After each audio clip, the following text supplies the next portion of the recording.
ठाकुर जी हैं तो सब जगह, लेकिन कहीं कहीं भक्तों की प्रेम लक्षणा भक्ति पर ठाकुर जी जब कृपा करते हैं और कृपा करके अपने भक्त के लिए कहीं विराजमान हो जाते हैं, तो वैष्णव लोग आस्था को और अपने भाव को और पुष्ट करने के लिए उस स्थान का दर्शन करते हैं। बेटी, ऐसे स्थान विश्वास को और दृढ़ करते हैं, इसलिए ऐसे स्थानों पर जाना चाहिए। भगवान है तो सब जगह, लेकिन हमारे भीतर विश्वास दृढ़ हो, उसके लिए ऐसे तीर्थों में हमें जाना चाहिए। कथा है डाकोर नगर के एक गृहस्थ जीवन जीने वाले वैष्णव की,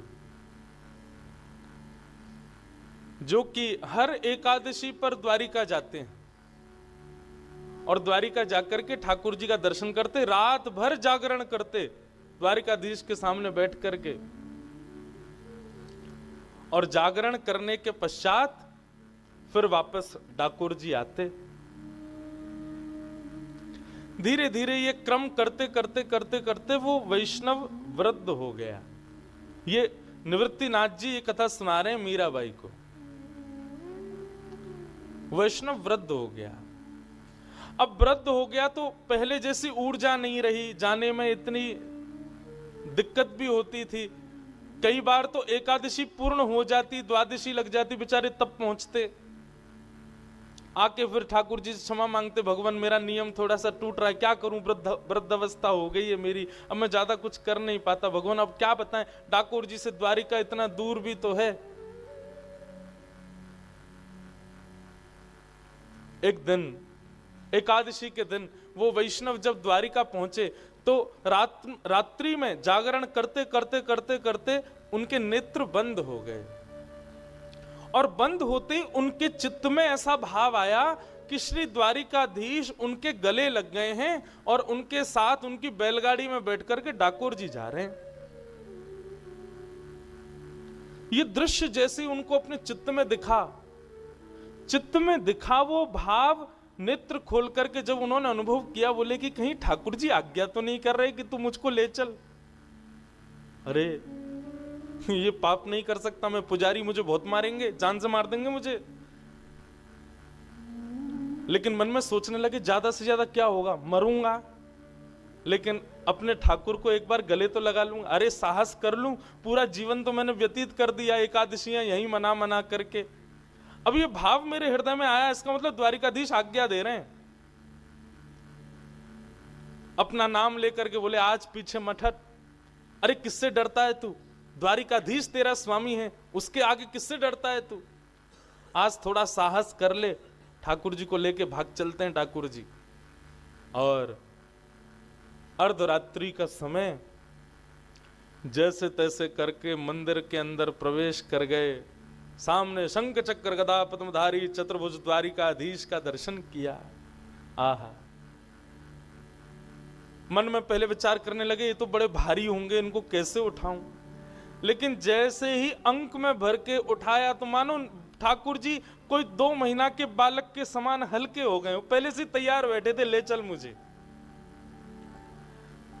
गोदी में लेकर के आए, आकर के अपनी जल्दी से चुपचाप, अभी अर्धरात्रि का समय कोई उठा नहीं होगा, धीरे धीरे ब्रह्म मुहूर्त का समय हो रहा था, मंगला की आरती का समय होने वाला था, जल्दी से लेकर के आए, अपनी बैलगाड़ी में ठाकुर जी को लिटाया, अपने पटके से उनको ढक दिया और लगे अपने बूढ़े बूढ़े बैलों को चलाने। चिंता भी हो रही है मन में, धक धक भी चल रही है, श्वास भी ली नहीं जा रही, वृद्धावस्था है। प्रसन्न भी हो रहे हैं कि ठाकुर जी मेरे साथ चल दिए, लेकिन दुखी भी हो रहे हैं, बोले पुजारियों को जब पता चलेगा तो मेरा हाल क्या होगा। हे द्वारिकाधीश, मैं तो आपकी आज्ञा मान के आया हूं, हे द्वारिकानाथ, हे मेरे जगन्नाथ, मेरी रक्षा करना। मीराबाई कथा सुन रही है और सुन करके बार बार ताली बजाती है, नेत्रों से कभी आंसू आ जाते, पहुंच करके सुनती है।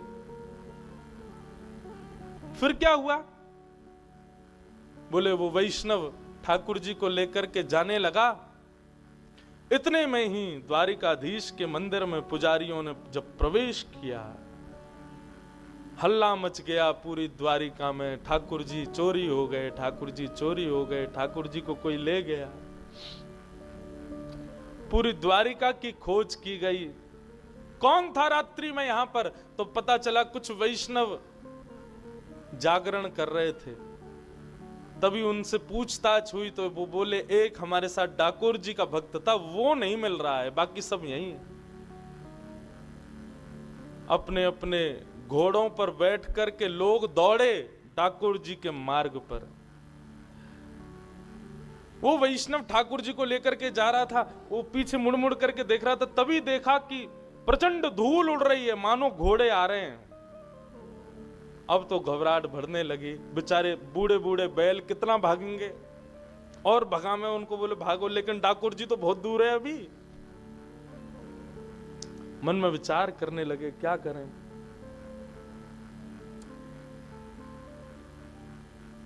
हे द्वारिकाधीश कृपा करो।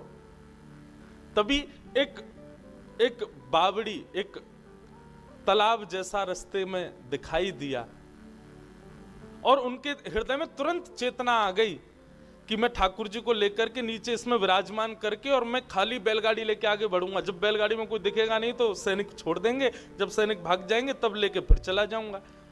ठाकुर जी को गोद में उठाया, नीचे बावड़ी में ले जा करके एक झरोका सा था, वहां जाकर के द्वारिकाधीश को विराजमान कर दिया, और वापस बैलगाड़ी में आकर के आगे बढ़ने लगे। इतने में ही वे सब द्वारिका के सैनिक हों, पुजारी हों, वे सब घोड़े पर चढ़ के आ गए। ए, कहां जा रहे हो? बोले एकादशी का जागरण था, करके वापस डाकोर जी जा रहा हूं। बोले ठाकुर जी चुराए तेने? तो नहीं भगवान, मैं क्यों चुराऊंगा ठाकुर जी को, तलाशी करो इसकी। उसकी बैलगाड़ी उठा के सब जगह से देखा तो घास फूस सब उठाई, तभी वहां पर द्वारिकाधीश की पीतांबरी दिखाई दे गई, पटका दिखाई दे गया। और पटका देखते ही बोले ये पटका किसका है? फिर पटका देखते ही हाथ पांव कांपने लगे।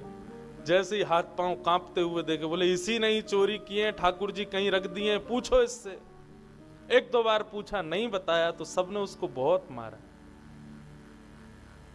मीराबाई जोर जोर से रोने लगी सुन करके। अरे वो क्यों मार रहे हैं उनको? ठाकुर जी भी तो उनसे राजी हैं, उनके साथ जाना चाहते हैं, फिर वो क्यों मार रहे हैं उनको? निवृत्तिनाथ जी शांत करें, बोले मीरा सुनो, आगे सुनो।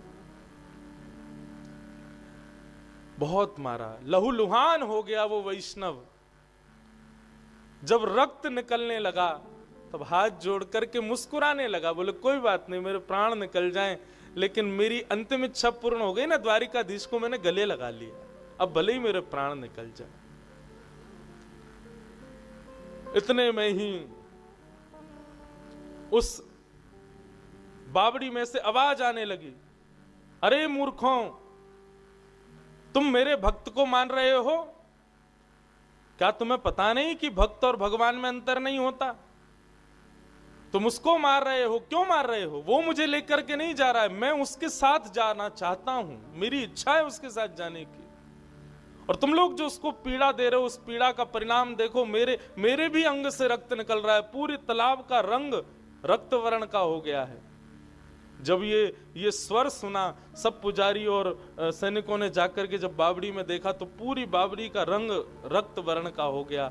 सब लोग क्षमा मांगने लगे, बोले भगवान क्षमा कर दो, अपराध हो गया। ठाकुर जी ने कहा, अमुक अमुक तिथि के दिन उस स्थान पर मेरा दूसरा स्वरूप तुमको प्राप्त होगा, उसको ले जाकर के तुम विराजमान कर देना, मुझे अभी इन्हीं के साथ जाने दो। तब वो वैष्णव, उसके पूरे हाथ पैर सब जगह जख्म हो गया था, नीचे गया, जाकर के द्वारिकाधीश को देखा। इतना प्रेम द्वारिकाधीश करते हैं ये जानकर के उसने जैसे अपने हृदय से लगाया ठाकुर जी को, उसके सारे जख्म ठीक हो गए, बिल्कुल स्वस्थ हो गया। और ठाकुर जी को लेकर के डाकोर जी में विराजमान हुआ। वही डाकोर जी में रणछोड़ राय के रूप में विराजमान है। मीराबाई ने जब ये कथा सुनी, अब तो मीराबाई उतावली हो गई, सबसे कहने लगी हम कब पहुंचेंगे डाकोर जी, हम कब पहुंचेंगे, कब दर्शन होगा हमको उनका। मुझे उनको देखना है, जो अपने वैष्णव भक्त के साथ चले आए।